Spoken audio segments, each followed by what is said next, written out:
Hello, my friend. This is Clyde. Faith, it's a powerful thing. Hebrews 11 verse 6, reading from the Amplified Version says, "But without faith it is impossible to walk with God and please Him. For whoever comes near to God must necessarily believe that God exists and that He rewards those who earnestly and diligently seek Him." Let us have a conversation about faith. That simple, straightforward, direct, uncomplicated experience that God delights in seeing activated in the lives of His children. Faith is exciting and provides intrigue. Faith is good for the common man as well as royalty. Faith brings us all to the level platform of acknowledging that there is one who has power over all of us, and that power can work for our good in a million different ways. Faith is still the same regardless of your color, class, ethnicity, social or economic background. Faith, when activated, is a delight to God because it brings mortal man in relation to a supreme God, and He places value on that relation. It is the very reason that He created man, for us to have relationship with Him. Today, we will look at Abraham, one of the faith heroes in the Bible. Abraham is a man from a culture of idolatry, but a heart that was searching for the true God. In Hebrews 11, we see three descriptive statements about Abraham in particular and the faith he practiced, and a fourth faith framework in which his wife played the major role. As we explore this resume of faith, let us always bear in mind that when faith is activated, God is pleased. Abraham's first act of faith is demonstrated in obedience. Abraham heard God speak to him. "Leave your country, your people, and your father's household to a land I will show you." What did Abraham do? Genesis 12 verse 4 tells us that Abraham went as the Lord told him. In the Hebrews 11 passage, it says that Abraham obeyed and went, even though he did not know where he was going. There is your faith lesson, my friend. Blind trust that is expressed in obedience.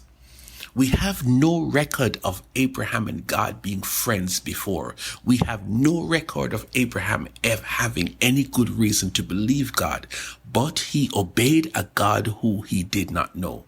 He did what a God said he should do with no details with which to work with. He moved out to go to a place that God promised him that he had not seen before.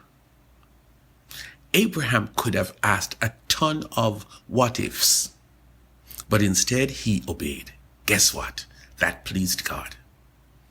Abraham's second act of faith lived in the place God planned to give him and his descendants, although God had not yet given it to him. He lived there and became wealthy. He acquired property and he became a respected man in the community. But he was not a citizen. He was an immigrant in the land God had not yet given him. That is patience. Abraham heard God made him a promise to give him this land, and he waited on God. He did not pressure God to have the handing over ceremony. He did not remind God of his promise. He simply lived out his faith in patience. God said it, Abraham believed it. The joint act of faith involved Abraham and his wife Sarah.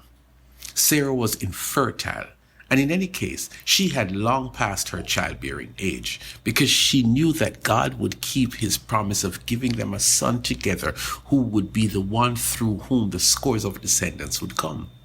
No, you don't understand Sarah's faith.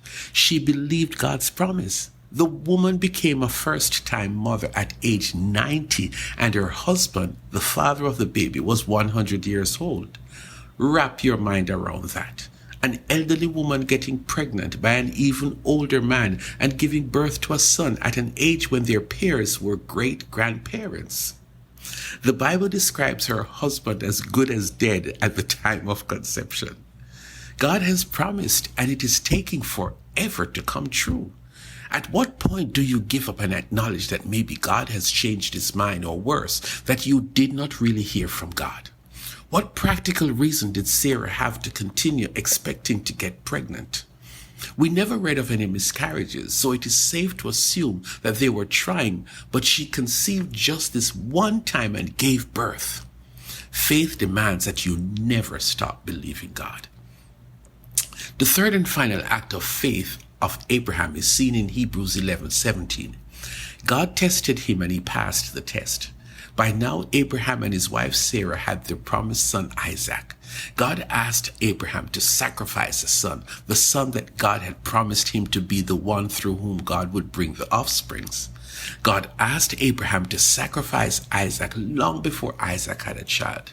Rather than question God, Abraham reasoned that God can raise the dead, and so he willingly acted on God's request. That is faith, being willing to pass the God test.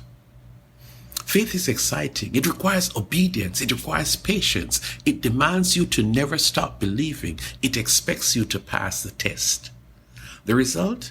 Abraham's descendants got the land more than 400 years later.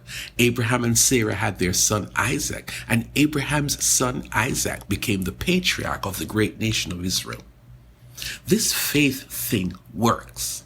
Faith demands obedience. It demands patience. It demands never letting go of God's promise. It demands the confidence that you will pass the tests of faith, because in so doing, you are pleasing God. And when your faith pleases God, faith produces results. When your faith acknowledges God for who he is, it is then that your faith is rewarded.